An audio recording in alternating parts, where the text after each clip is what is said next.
Il y a 15 jours, avec des jeunes, on s'est posé la question de savoir comment tenir bon dans les épreuves de la vie, dans les grandes difficultés, les tempêtes.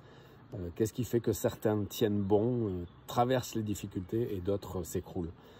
Et on a lu un passage du livre du prophète Jérémie. Jérémie, c'est un prophète, un porte-parole de Dieu, qui a transmis les paroles de Dieu et qui a vécu des choses très difficiles. Il a tenu bon dans les difficultés. Il a été emprisonné, il a été condamné. Il a dû apporter des paroles difficiles de la part de Dieu et il a tenu bon. Et on a lu cette parole dans le chapitre 17, les versets 5 à 8, où il parle de se confier en l'homme ou bien de se confier en Dieu. Et ceux qui se confient en l'homme sont comme des buissons qui vont être emportés par le vent et qui vont être dans un endroit sec et terrible, la sécheresse. Et puis de ceux qui se confient en Dieu comme un arbre planté près d'un courant d'eau qui porte du fruit et qui résiste à la difficulté. Donc on s'est dit, voilà, là il y a une leçon. Se confier en Dieu, c'est résister à la difficulté.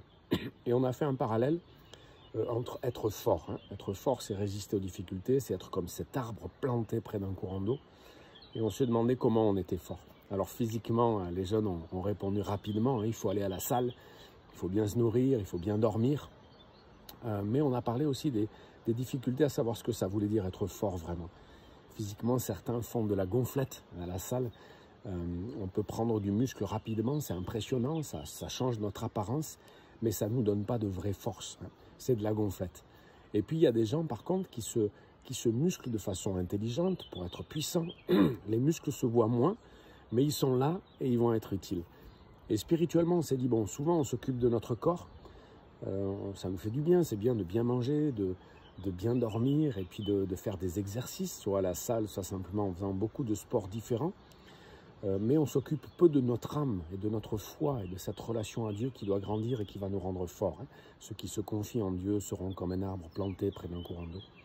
Et on s'est dit voilà, qu'il fallait surtout pas faire de la gonflette spirituelle. Des choses qui sont apparemment impressionnantes. On lit 5 fois sa Bible en entier, on va tous les dimanches au culte, on va à beaucoup d'études bibliques, ce qui est génial. On prie beaucoup, mais en fait on fait ça superficiellement. On fait des petits exercices rapides, sans trop réfléchir, on les fait tout seul, et tout ça, en fait, ne nous fera pas grandir. Et avec les jeunes, on s'est dit que vraiment, il y a plusieurs choses qui nous feront vraiment grandir. C'est quand on lit la Bible et quand on prie, de le faire sérieusement, en prenant du temps, en arrêtant tout, en stoppant notre téléphone, en faisant ça sérieusement, en demandant à Dieu de nous aider, de permettre que ce petit moment, même si c'est pas long dans la journée, il nous aide à grandir avec Dieu. Peut-être regarder une vidéo, une petite vidéo courte, et puis aussi de le faire ensemble. Quand on lit la Bible ensemble, quand on prie ensemble, tout ça nous fait vraiment grandir. Il y a un proverbe qui dit « le faire égise le faire », c'est-à-dire que vraiment la relation avec l'autre va nous faire grandir, alors que si on reste tout seul, on va s'appauvrir. Et puis une dernière chose, il faut se préparer aux difficultés aussi. Voilà. Je ne dis pas qu'il faut penser tous les jours au fait qu'on perdra peut-être un membre de notre famille, un proche, un enfant, un époux, une épouse, un amoureux, qu'on va perdre son travail, qu'on va perdre sa santé. Il ne faut pas y penser tout le temps, mais n'y penser jamais, c'est un autre excès. Il faut qu'on se prépare. Il y a des difficultés qu'on pourra éviter parce qu'on est croyant, parce qu'on veut être fidèle, parce qu'on veut obéir à Dieu. Et il y a des difficultés qu'on n'évitera pas. Il y aura la persécution parce qu'on est fidèle, il y aura l'opposition. Et puis il y aura aussi des épreuves que Dieu permettra parce qu'elles vont nous faire grandir. Parce qu'on est purifié aussi par le feu, parce que les impuretés de nos vies, tout ce qui est mauvais dans notre vie va disparaître au milieu des épreuves parce que notre force aussi va être testée. On va voir en fait si on est vrai. On pense à la vie de Job. L'accusation concernant Job, l'accusation de Satan, c'était mais il est fidèle parce que tout va bien. Et tu verras, si tu lui enlèves tout, il va t'abandonner et te maudire. Et Job a tenu bon. Voilà, qu'on puisse se préparer comme Job à rencontrer un jour les difficultés si elles ne sont pas déjà là.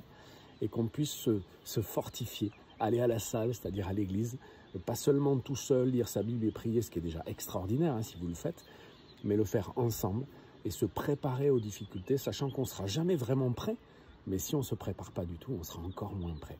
Voilà, que Dieu nous aide à être forts, forts comme le dit la Bible, en se confiant en Dieu, en sa parole, en prenant le temps ensemble de l'étudier et en se préparant aux difficultés.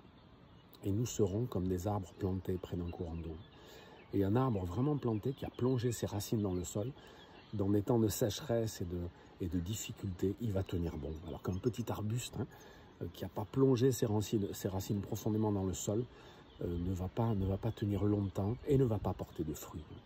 Voilà, que Dieu nous encourage. Il peut faire de grandes choses et on est plus musclé que ce qu'on imagine si on écoute sa parole et si on passe du temps en église, même quand on a l'impression que ça ne nous apporte rien, même quand on sort d'un culte et qu'on se dit ça m'a rien apporté, c'était pas intéressant. Dieu nous fortifie, Dieu nous fait grandir au-delà de ce qu'on imagine. Notre vie va avoir un impact et on tiendra bon dans les difficultés. C'est aussi une promesse de Dieu.